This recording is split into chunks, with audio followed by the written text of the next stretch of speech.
What's up, everybody, and welcome back to Christmas. And we are, in fact, finally, at long last, at Christmas. After numerous stops along the way, we are finally here looking at December 24th, 25th, Christmas Eve, Christmas Day. So let's talk about how we got here. Christmas, the birthday of the Christ, the main dude of Christianity. You might have heard of him. If you're familiar with the Bible, with the Gospels, you might know that they actually don't have a lot to say about the birth of Jesus. And in fact, only two of the four Gospels, that is Matthew and Luke, actually say anything whatsoever about Jesus as an infant or a child. They're the only ones that say anything that you might think have anything to do with the Christmas story. The other two don't cover that material at all. Mark starts at the beginning of Jesus' ministry when he's already an adult, getting baptized by John the Baptist. John, the book of John, is more cosmic, starting with primordial time before time, in which Jesus is the pre-incarnate. Jesus is the Logos.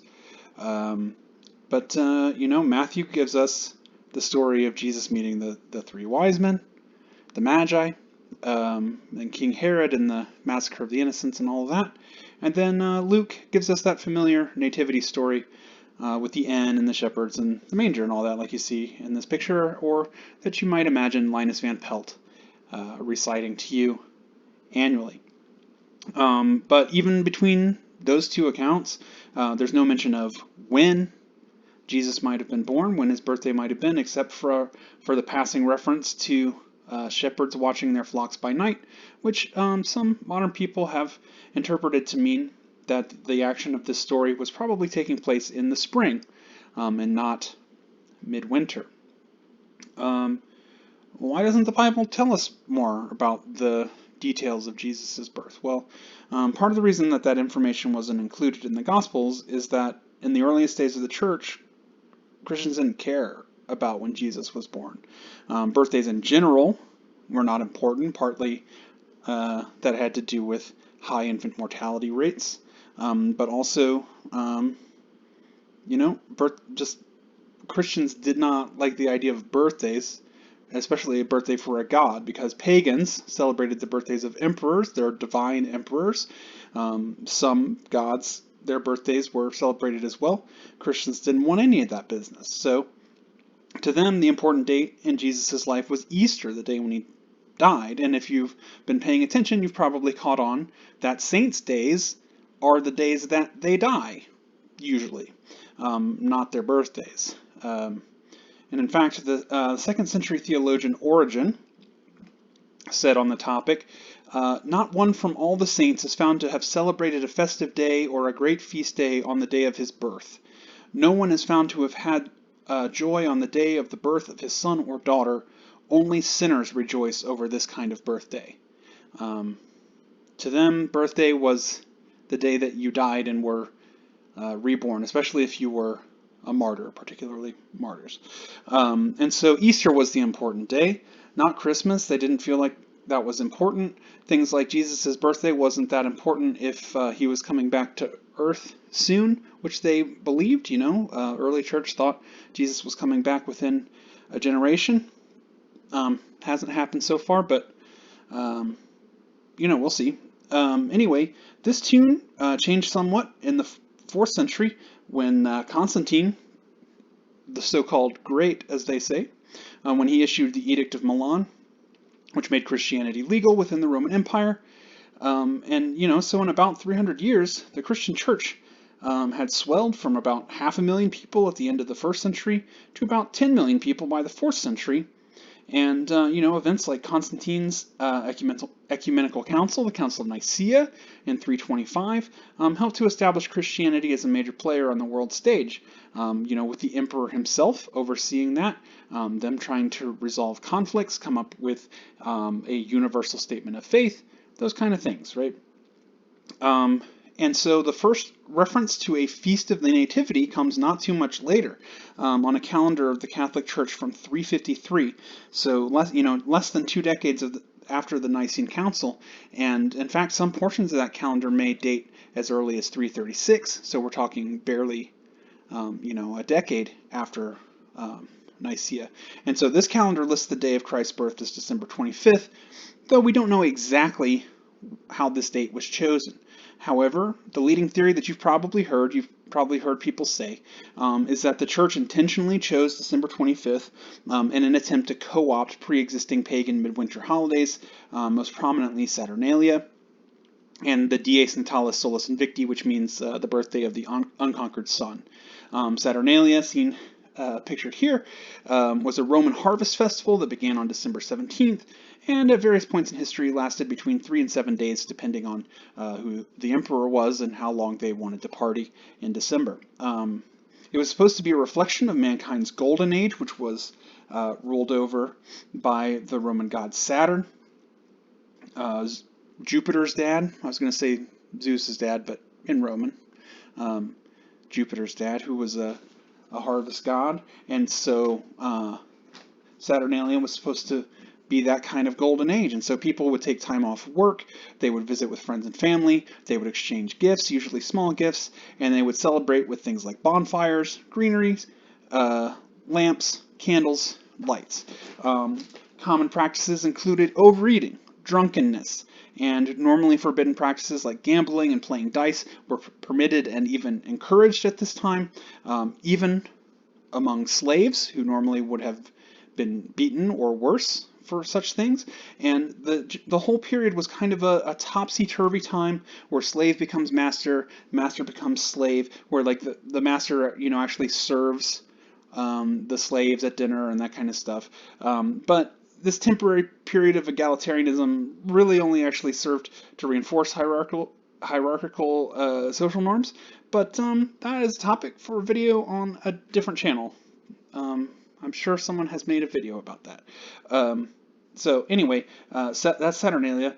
Then you have Sol Invictus. Sol Invictus was a Roman solar deity from the later empire that was associated with the practice of the very popular mystery cult of Mithras. Here's Mithras, here's the sun, here's a bull that he's killing for some reason. This is the universal image of Mithras that we don't understand because it was a mystery cult and they were pretty good at keeping their secrets.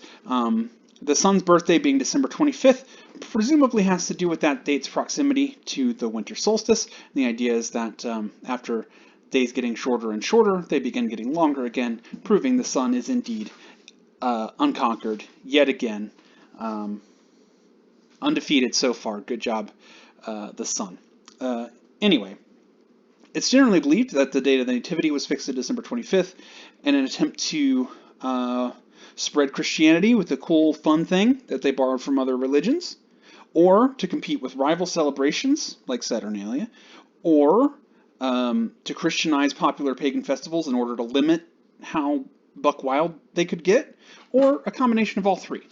It was probably some combination of all three, right? Look at us, we're also a cool religion who does cool things, but also calm down. Try out our Midwinter Festival. But why have a Midwinter Festival at all, right? Why not just say, what if you didn't do anything fun in December, actually? Well, Midwinter festivals, they exist for a practical purpose. They celebrate the end of the harvest. They celebrate the brewing of just harvested grain, into beer, ale, and what have you, apples into cider, and so on. The slaughtering of animals that aren't sustainable over the winter. And then you've got a month or more of leisure time when people can't work because it's dark up to 18 hours a day, right? And it's cold. So you've got a bunch of people who can't work. You've got a surplus of food stored up. What do? You have a party so that people don't go crazy, right? So trying to ignore that celebratory impulse would not have worked out for the church. And so they realized better to lean into it. And so they did. They said, let's put, what if we put God's birthday here. And then we just said, it's God's birthday now. Let's eat. However, at this time, the church, like the Roman Empire itself, was divided into two halves. This is later. This is 1054. I'm still talking about, a couple centuries before that, but this gives you an idea of what I'm saying. You have the Latin-speaking West, and then you have the Greek-speaking East. Eventually by 1054, these ossify into the Roman Catholic Church in the West and the Eastern Orthodox Church in the East. You probably could have figured that out, but just to give you an idea of what I'm talking about, here's a map. In the East, Christians, by the 300s, were already celebrating a feast day that they called Epiphany on January 6th. The word Epiphany comes from a Greek word that means appearance or manifestation, and so the day was supposed to celebrate the revelation of Christ's godhood to the world, although initially it was not super clear whether they were celebrating, as you can see here, the baby Jesus being presented to the Magi, or his baptism when the sky opened up and the Holy Spirit comes down as a dove and God is like, this is my son, he's pretty kicking rad. That's it could be either of those, but eventually they kind of settle on it's the king's one, and we'll talk plenty more about Epiphany when we get there on our little calendar. We're still on December 25th. Slow your roll. But why January 6th? Why did they pick that? Well, following that same idea, that prevailing theory about pagan festivals being co-opted, the idea is that a celebration of the Egyptian god Osiris was January 6th, and so they were maybe trying to co-opt that one. And I know I've said, I talked in a previous video how I think December 25th was chosen as the date of Jesus because of March 25th, and I still think that's true when it comes to the specific dating, but definitely the idea of having an important Christian Midwinter festival definitely follows the logic that I've been going along with. I think the idea of having Christmas specifically there and specifically on that date has to do with the relationship of March 25th. Anyway, but then once the Western Church began their celebration of the Nativity of Christ on December 25th, the Eastern Church was like, hey, we've already got a holiday for baby Jesus. It's January 6th.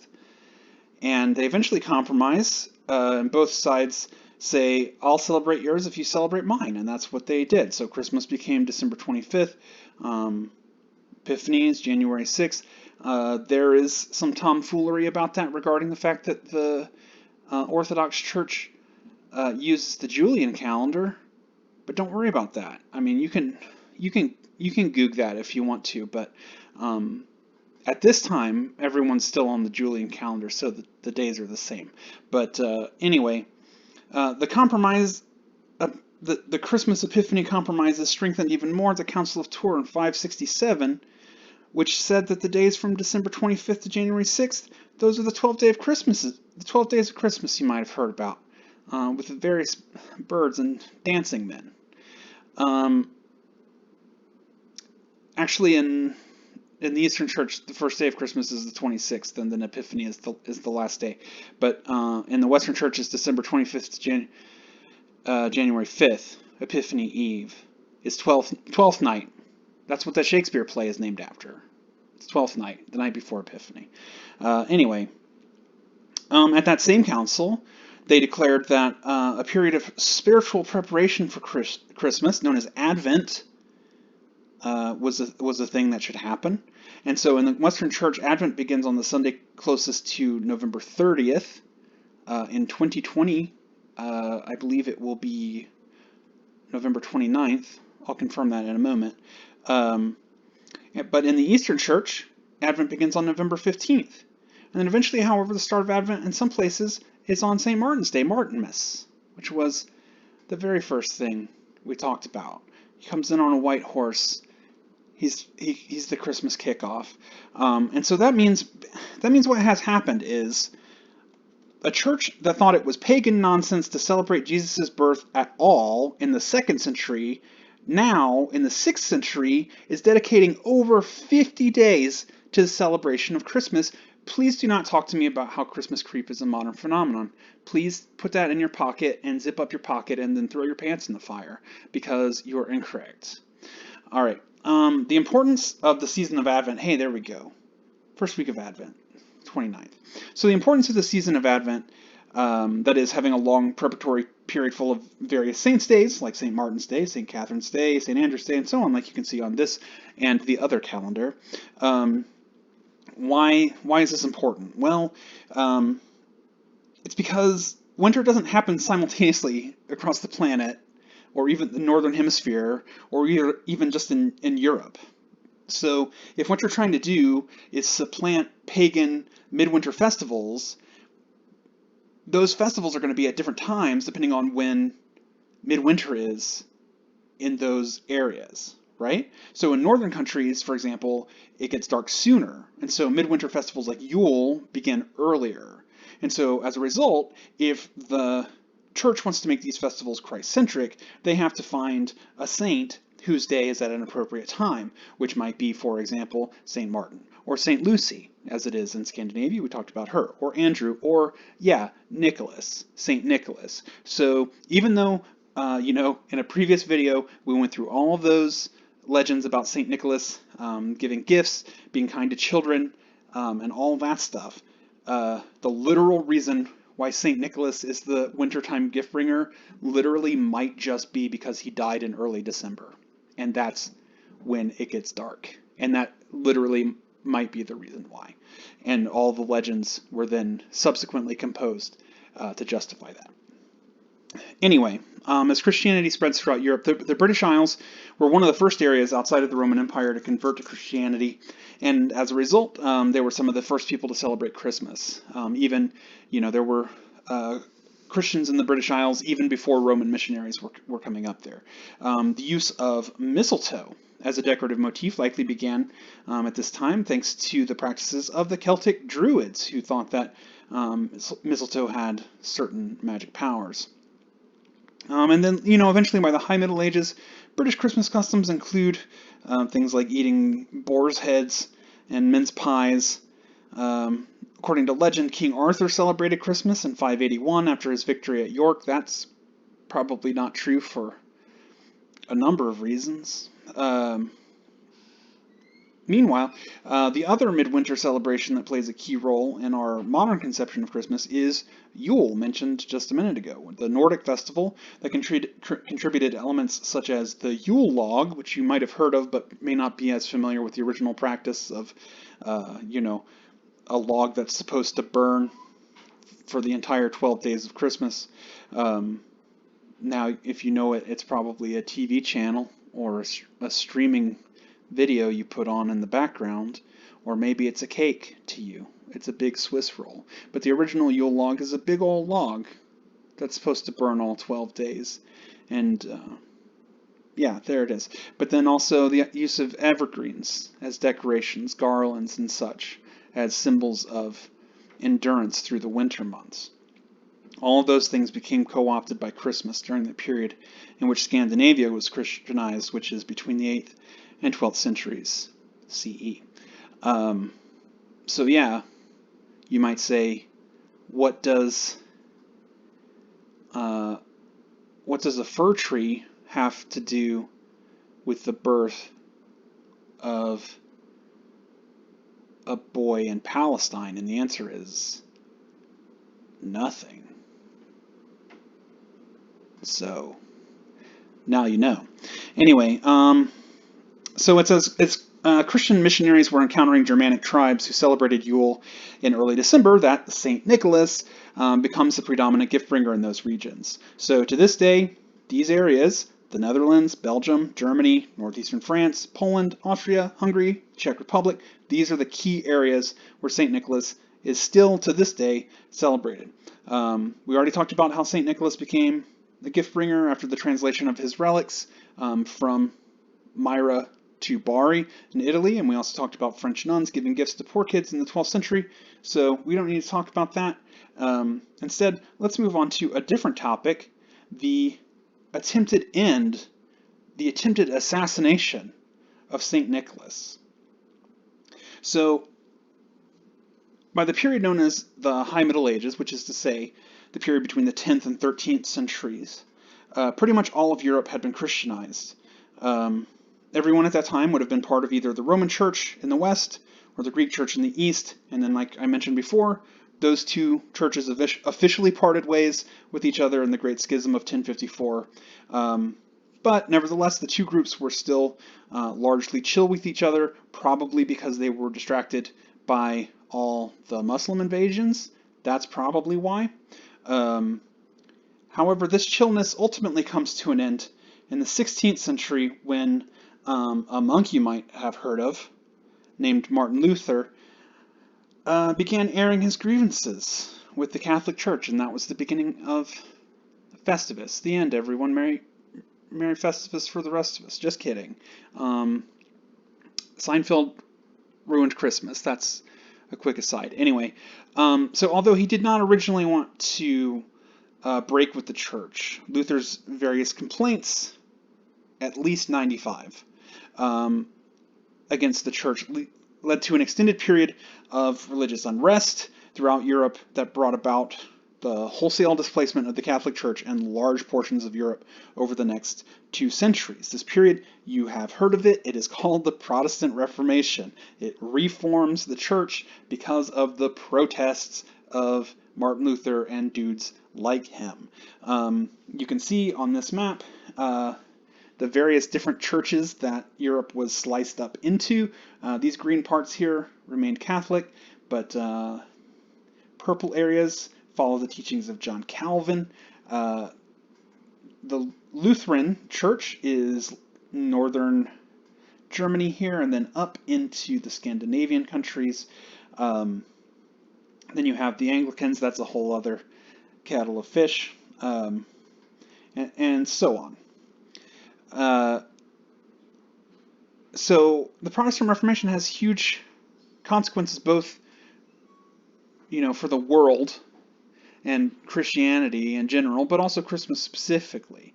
There are a lot of videos on a lot of different channels I'm sure that you could go find that would give you the blow-by-blow, the Reformation, the Counter-Reformation, the Catholic Restoration, and so on. There's probably 47 hours of a hardcore history podcast that talks about that stuff. You can probably find it. I don't have time for that.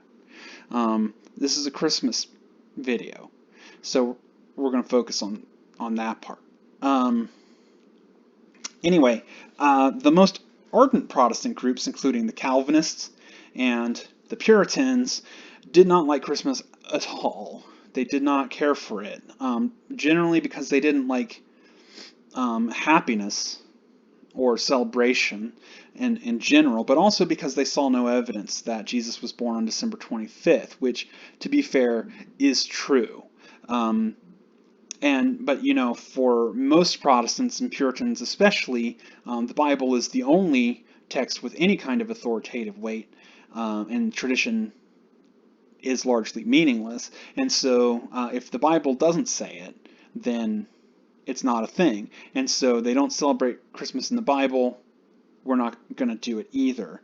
We will talk more about the Puritans, but they found the trappings of Christmas in general to be too pagan. To be fair, again, they were, but also, even worse, they felt that they were papist. They were too Catholic. And for a Protestant in the 16th, 17th century, that's pretty much the worst thing you can be.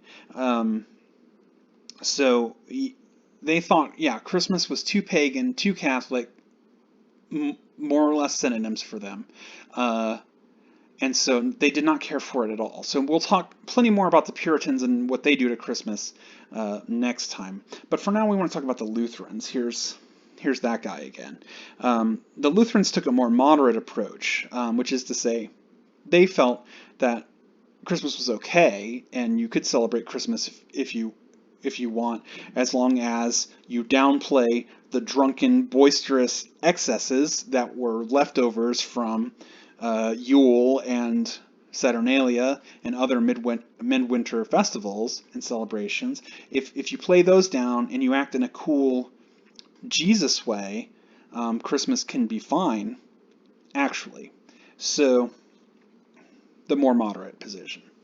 One of the key misgivings that Protestants had with the Catholic Church was the veneration of saints, among, 94 other things. That's a joke. Please do not correct me about that joke I just said. But the Lutherans agreed that the lives of saints are valuable in that they should be recognized as examples of virtue. The Catholic practice of praying to saints and asking for things like protection or help was seen as idolatrous. So, kids, for example, kneeling down, praying in front of St. Nicholas to say, please give me an orange or some walnuts or a small doll or whatever, as you can see here, definitely a bridge too far for Protestants as a whole, and Lutherans in specific. One Protestant pastor from the 16th century is recorded as saying, when he hears about kids getting presents from St. Nicholas, he says, "This is a bad custom, because it points children to the saint, while yet we know that not St. Nicholas, but the Holy Christ alone gives us all good things for body and soul, and he alone it is whom we ought to call upon." So, this is the belief that's largely responsible, as we'll see, for so many of the gift bringers that we've seen so far and will continue to see. Why is that? Well, it was St. Nicholas, and suddenly it can't be St. Nicholas altogether anymore, right? So trying to eliminate St. Nicholas causes that particular figure instead to splinter into numerous other figures that then spread out all over Europe, some of which we have seen, some of which we will continue to see later on. However, it is important to recognize that not all of Europe was affected equally by the Reformation. I already showed you the other map. That was, that was from early in the Reformation. This is a more modern representation of religious belief in Europe. Geography plays a big role in who did what. So, southern Germany, including the states of Bavaria, Rhineland-Palatinate, and Baden-Württemberg, as well as the Czech and Slovak republics, those areas remained Catholic even after the Reformation. And then you have Austria, Hungary, and Poland, who did originally go Protestant, but then returned to Catholicism in the Catholic Restoration. Switzerland, which is already divided among multiple cultures, is split Protestant and Catholic. You can look on this map. The green parts are the Catholic parts. The blue parts are the Protestant parts. The yellow parts are Orthodox, and then the red parts on this map are Islamic. So we're mostly focused on these two areas. But yeah, you can see Lutherans up here, Lutherans, Anglicans, Methodists probably, and then Catholics all down here. So so as such, these areas, these green areas, have, the ones I'm talking about, Germany, Austria, Hungary, Poland, these areas have largely been Catholic pretty much the whole time, except for some brief interludes regarding Nazis and communists that you might have heard about. Anyway, keep this thing in mind kind of here. Since the Lutheran position was that Christmas was cool to celebrate as long as you did it the right way, i.e. the Jesus way, the Lutheran Church kind of went full literal with this idea by moving the gift-giving holiday from December 6th, St. Nicholas Day, to December 25th, Christmas, and then literally make the gift bringer the actual baby Jesus. In German, this gift bringer is known as the Christkind, or the Christkindl, or here on this particular decoration, Christkindchen, which means the Christ child or the little Christ child. But is also known in Portuguese as Menino Jesus. I don't speak Portuguese. In Hungarian, Jezuska. I don't speak Hungarian. I'm going to mess these up. Sorry, people from these countries. I'm doing my best, I promise. I'm not trying to make your soul leave your body. In Slovak, Ježiško. In Czech, Ježišek. Latin American countries, they call him Niño Dios or Niño Jesus. And in Croatian, Izusiš or Izusek. These all either mean little Jesus, Jesus boy, God child, child Jesus, some combination of those things. Eagle-eyed listeners, or eagle-eared listeners, might have noticed that the languages that I just said, Portuguese, Hungarian, Spanish, Slovak, Croatian, so on, those are from those Catholic countries I was just talking about, these green countries, primarily. Well, that's because the Lutheran plan to introduce the child Jesus as a gift bringer kind of backfired a little bit, because what happened was, while the Catholics had St. Nicholas on December 6th, they didn't really have anybody for Christmas itself, and so they were like, hey, cool, a Christmas person. And so they adopted Christkind, and Christkind was adopted in Catholic areas, and to this very day, Christkind is the main gift bringer in those areas. Also of note is that while the Christkind was originally supposed to be the literal baby Jesus and not really seen by the children, more and more the figure was depicted as a little angel, and the little angelic figure typically became a little blonde girl with little wings carrying like a Christmas tree and other decorations and presents and stuff. And ultimately the culmination of that is the Nürnberger Christkind, the Christkind of Nuremberg, which is from one of the most famous, world-famous Christmas markets in Nuremberg. And every year, that city, or every other year, every 2 years, I should say, that city elects a teen girl to portray the Christkind at their Christkindlesmarkt, their Christkindl market, and this is the most recent one from 2019, who made news by being the first non-white Christkindl of all time.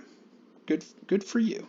But yeah, straight up a teen girl and curly blonde locks. Does not look like the baby Jesus, is my point. She kicks off the festivities, appears most days at the market, while also traveling around, going to schools and malls and stuff like that. But like I said, generally the children, other than at public things like this, children are not supposed to see the Christkind. They're not supposed to see when the Christkind is delivering presents. The kids go in one room and they're kept out of the living room or the parlor or whatever. And while they're gone, all the decorations get set up and the presents get put out.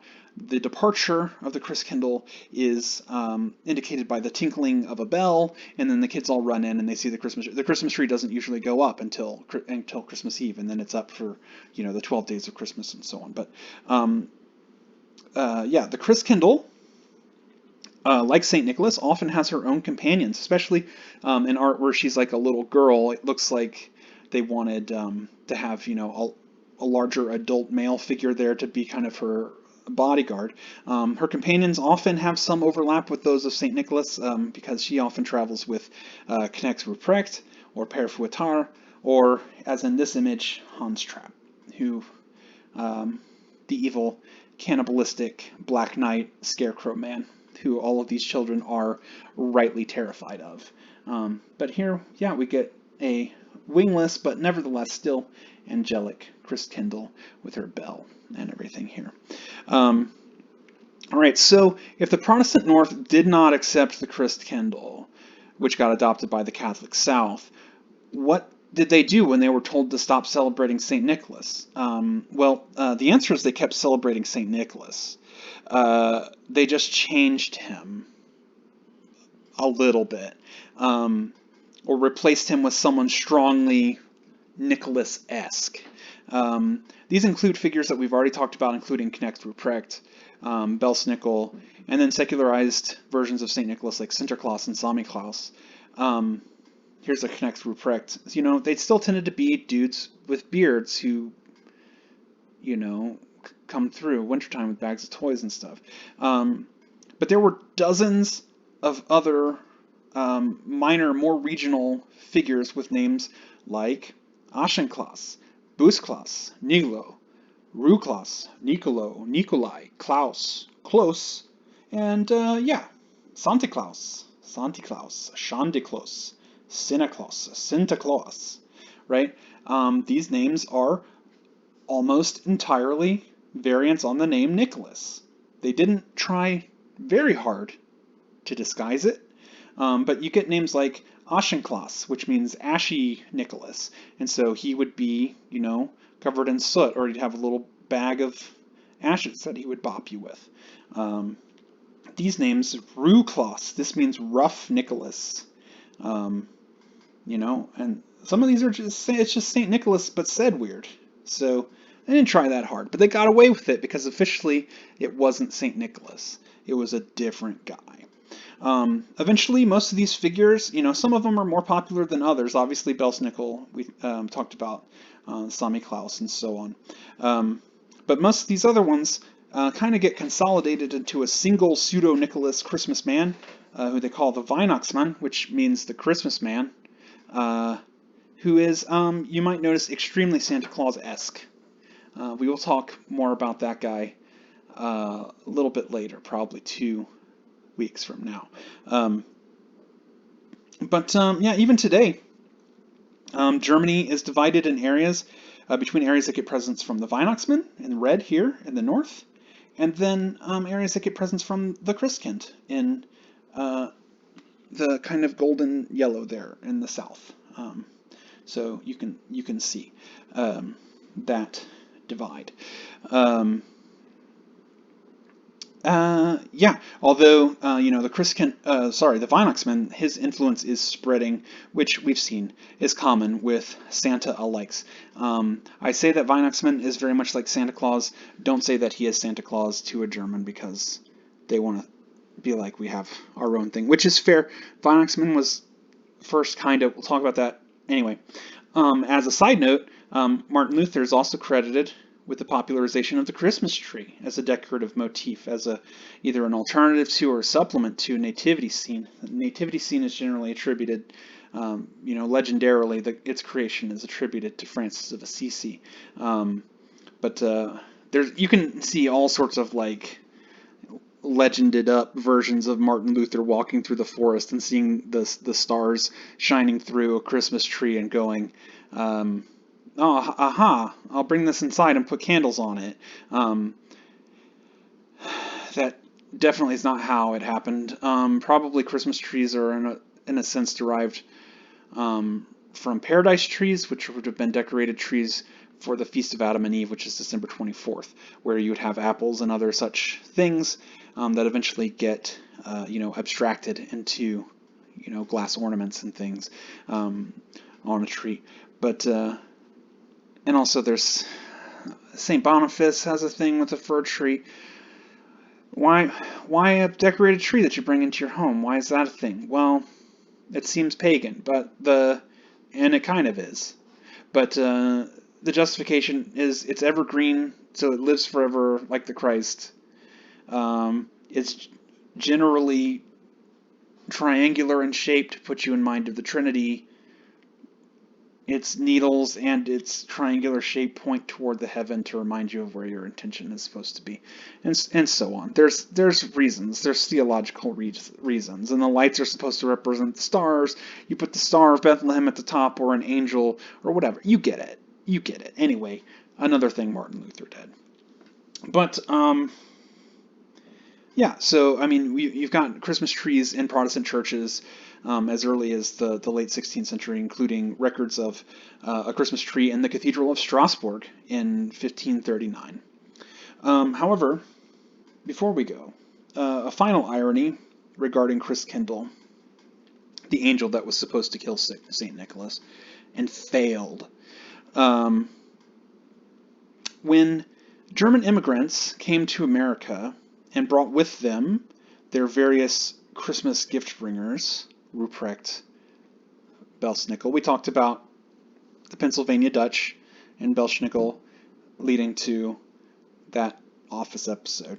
When that happened, they bring their different names. The name Christkindl kind of gets mangled up a couple of different ways, including Christkind is one, and then probably most famously Kris Kringle, which rather than being a baby Jesus child, became a popular name for, you know who. Anyway, all right, next week on to jolly old England, where we'll look at Father Christmas, Victorian celebrations, including throwing flaming fruit into your mouth, Calathumpian bands, vandalism, such things, and how Oliver Cromwell tried to kill Christmas forever. So until then, have a good Christmas.